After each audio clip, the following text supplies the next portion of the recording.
Hey, Freedom Hola, Life! ¿cómo estás? We're in Muy bien. Hamilton, Alabama, finishing out school for the year at the ramp, and Danielle wanted us to answer some questions about our trip, and so Tyler's going to be helping us out with that. Hey, Freedom Life. I'm going to try to give these questions out best I possibly can. So first question, Stephen, what was the most eye-opening thing you saw while in LA? The most eye-opening thing that I saw was just how the majority of the population was so blindsided to everything that's going on with the homelessness and the hunger problem that they're in it every day, but they brush it off like it's not their problem. They don't have to do anything about it. Since it doesn't affect them directly, why should they worry about it? All right. I would say that the most eye-opening thing to me was just the need in the city, and just how much there's just a need for the Lord, but also just for everyday things, and there's just a lot of brokenness in the city, and it was very much aware to us. So. All right. So how do you feel this trip has helped prepare you for your ministry? I would say that the things that we saw the whole week, the things that we were helping out with, we really got to see just a practical side of how to minister to people, and there was just a lot of good ways in which you can minister to people and meet needs of a city, and so it was just a good way to. It was just a good trip to be able to see those things and how to carry them out just in Winchester and just wherever we go. So. All right, Stephen. It really opened my eyes of how important it is that we don't focus on ourselves in ministry. If you're going on a ministry trip, if you're on the platform, that our focus needs to be on God and on them.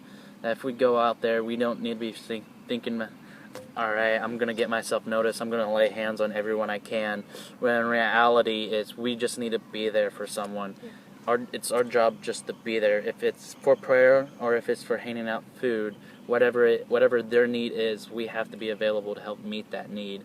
And also, just when we're in ministry, that just to have fun with it. Like if we're picking up trash, like what we did, we made a game out of it, which got kids involved at one point, and everyone was having a good time and smiling, and we did an amazing job cleaning up. All right, that's incredible, guys. One last question for each of you, and if you can describe in 2 minutes what touched your heart the most during this trip. What really touched my heart was this sweet old lady named Aurora. She was one of the ladies going through the line at the food truck when we was by the school, and her English was really broken, and I asked her if I could pray for her, and she said yes. And before we started praying, she told me that every morning she wakes up and prays to God, that she never misses a chance to pray with God. She never misses that time.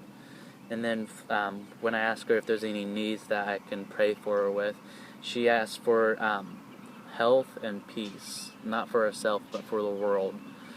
And that just really touched my heart, that someone can be in that position of that need, but yet be so selfless. That she cares, she's wanting more focus on the world in general than her needs. And that heart, honestly, it's a heart that should be on every believer. I know it's a heart that I'm going to pray for every single day.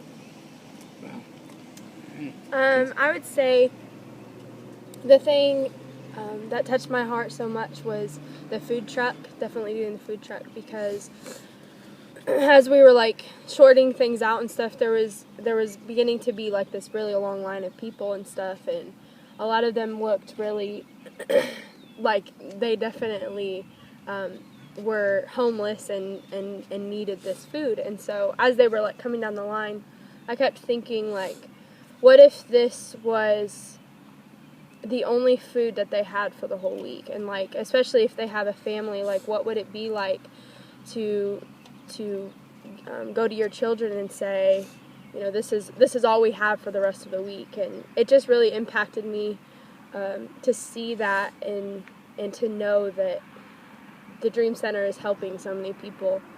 And also another thing was just how the people that were like a part of the Dream Center, just how involved that they were in their work and how much they loved the people that they would come in contact with every week, or just any time that they got to minister, just how much they burned for the things that they were a part of. So it was an amazing trip, and we have just been thinking further about what the